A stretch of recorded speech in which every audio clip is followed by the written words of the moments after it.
12월 26일 저희들에게 주신 하나님 말씀 요한계시록 3장 14절로 22절까지 말씀입니다. 라오디게아 교회 사자에게 편지하라. 아멘이시오 충성되고 참된 증인이시오 하나님의 창조의 근본이시니가 이르시되 내가 내 행위를 아노니 네가 차지도 아니하고 뜨겁지도 아니하도다. 네가 차든지 뜨겁든지 하기를 원하노라. 내가 이같이 미지근하여 뜨겁지도 아니하고 차지도 아니하니 내 입에서 너를 토하여 버리리라. 네가 말하기를 나는 부자라 부요하여 부족한 것이 없다 하나 내 곤고한 것과 가련한 것과 가난한 것과 눈먼 것과 벌거벗은 것을 알지 못하는도다. 내가 너를 고나노니 내게서 불로 연단한 금을 사서 부요하게 하고 흰옷을 사서 입어 벌거벗은 수치를 보이지 않게 하고 안약을 사서 눈에 발라보게 하라. 물은 내가 사랑하는 자를 책망하여 징계하노니 그러므로 네가 열심을 내라 회개하라. 볼지어다 내가 문 밖에 서서 두드리노니 누구든지 내 음성을 듣고 문을 열면 내가 그에게로 들어가 그와 더불어 먹고 그는 나와 더불어 먹으리라.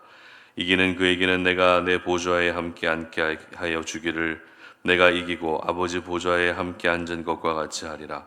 귀 있는 자는 성령이 교회들에게 하시는 말씀을 들을지어다. 아멘. 영적으로 부요해져야 한다라는 제목으로 오늘 아침 말씀 전합니다. 우리 사회에는 흔히 부자로 불려지는 사람들이 있습니다. 열심히 수고해서 일해서 그렇게 부자가 된 케이스도 있고 또 별다른 노력을 하지 않았는데도 불구하고 태어나 보니 금수저를 물고 태어난 출생부터가 부자인 케이스도 있습니다. 흔히 이런 사람들을 슈퍼리치라고 이렇게 이야기를 하는데요.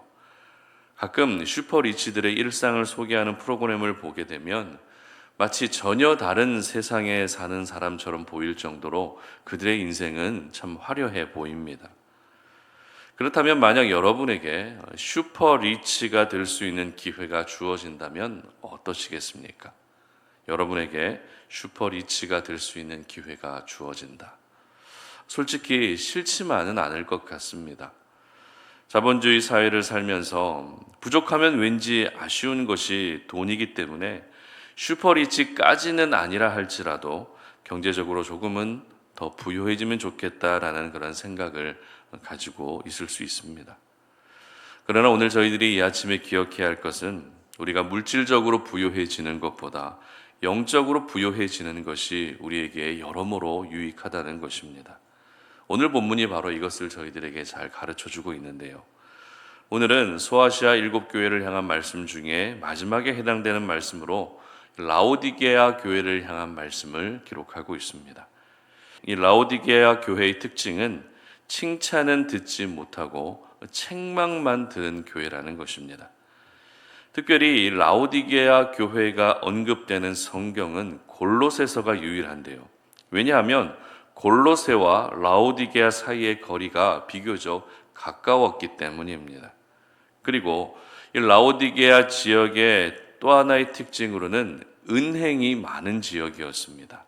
여러분, 은행이 많다는 게 무엇을 의미할까요? 바로 이 라오디게아는 부자 도시였다라는 것을 알 수 있습니다.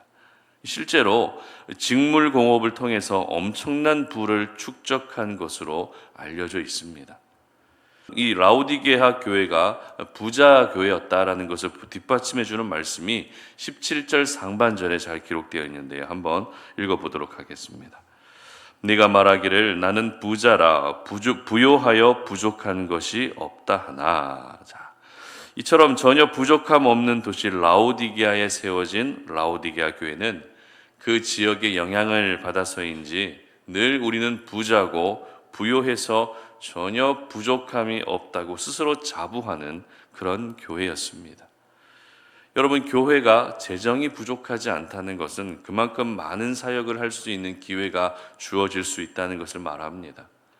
교회의 재정이 넉넉하다는 것은 분명 하나님의 특별한 은혜이고 축복입니다.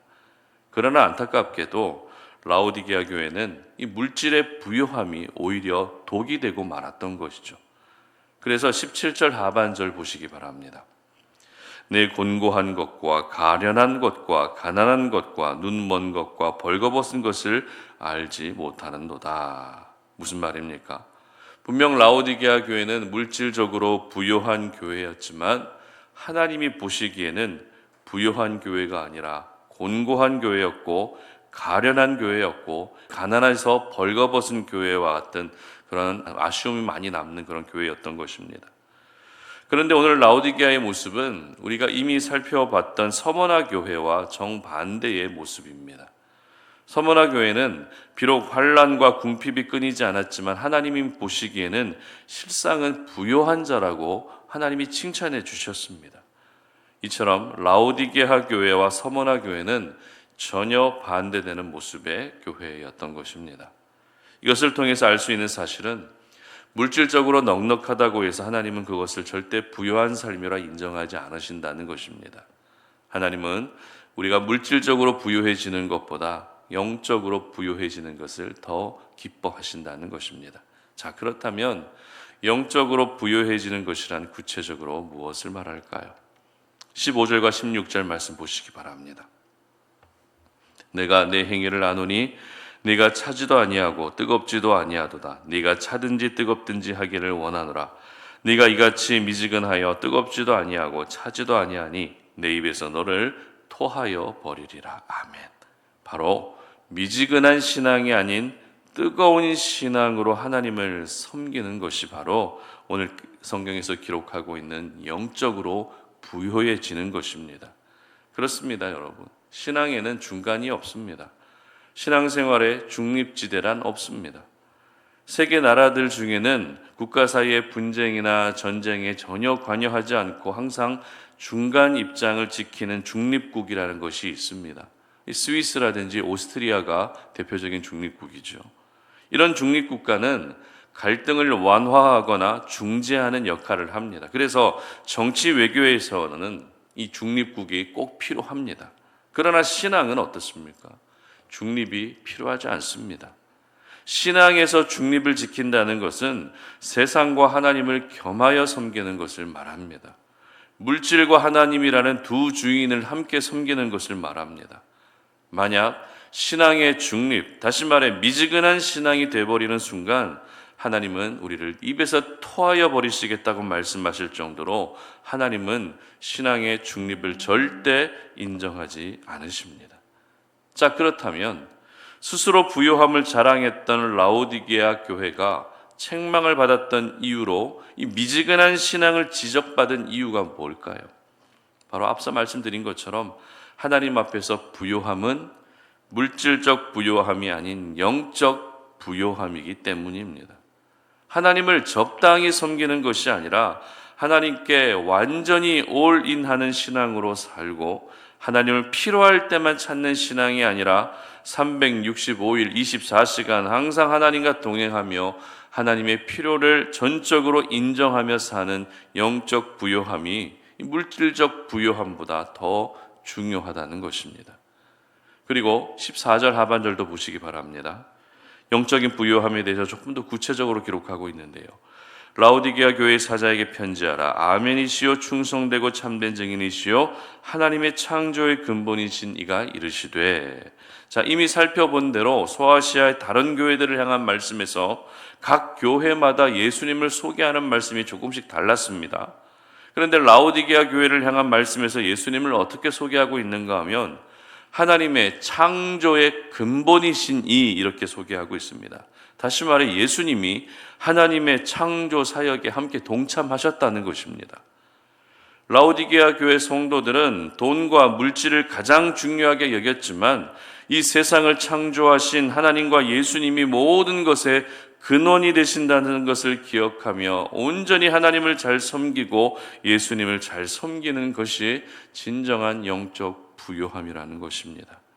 또한 영적 부요함보다 물질적 부요함을 더 추구했던 라오디게아 교회의 모습을 20절에서 또 이렇게 기록하고 있습니다. 볼지어다 내가 문 밖에 서서 두드리노니 누구든지 내 음성을 듣고 문을 열면 내가 그에게로 들어가 그와 더불어 먹고 그는 나와 더불어 먹으리라. 아멘. 여러분, 예수님이 집 안에 계셔야 됩니까? 집 밖에 계셔야 됩니까? 당연히 예수님은 집 안에 계셔야 됩니다. 그러나 라오디게아 교회 성도들의 집 안에는 예수님이 계신 것이 아니라 뭐가 있었습니까? 온갖 재물과 금, 은, 보화가 자리를 차지하고 있었던 것입니다. 그리고 예수님은 정작 계셔야 할 자리에 계시지 못하고 집에서 쫓겨나시고 문 밖에서 문을 두드리고 계시는 가장 안타까운 교회의 모습이 바로 라오디게아 교회였던 것입니다. 여러분, 라오디게아 교회의 모습이 절대 여러분의 모습이 되지 않게 하시기를 바랍니다.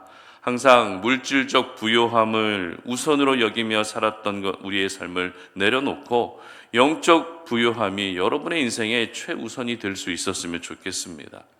이 마지막으로 생각해 볼 것은 라오디게아 교회처럼 책망의 말씀만 들은 교회라 할지라도 소망의 말씀이 전해졌다는 것입니다. 21절 보십시오.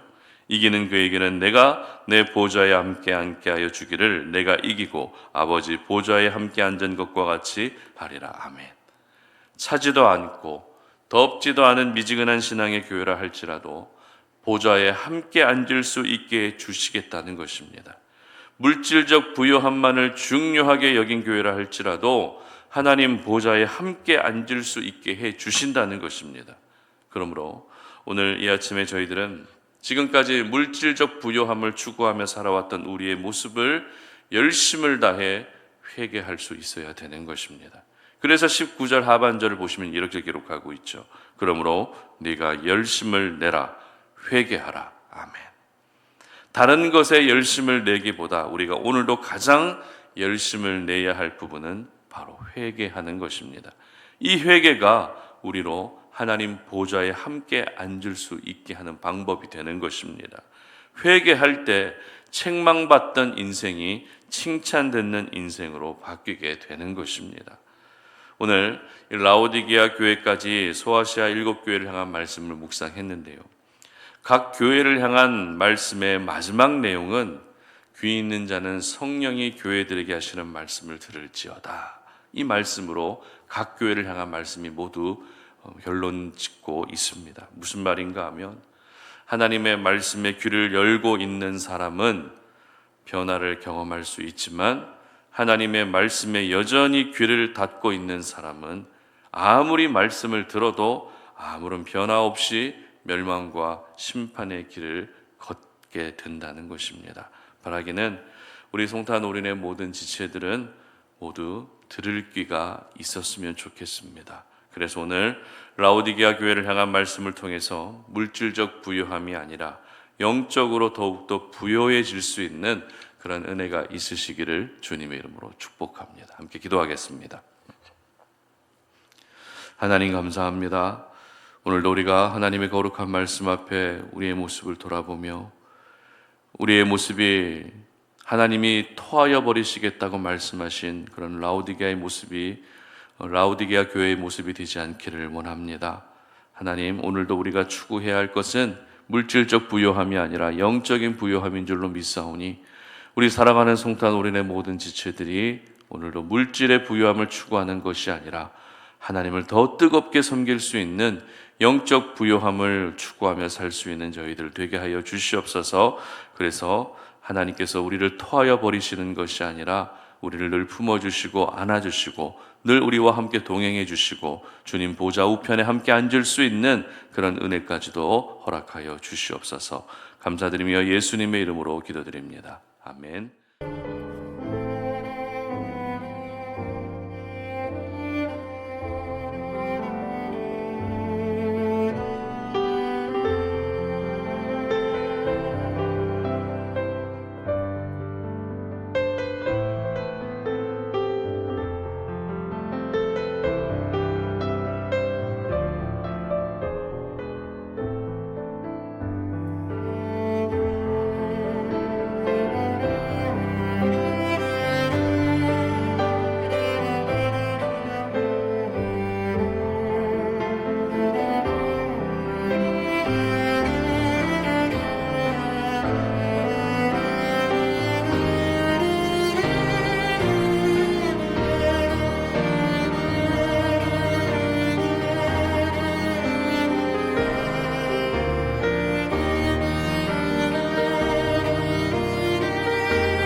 주옵소서.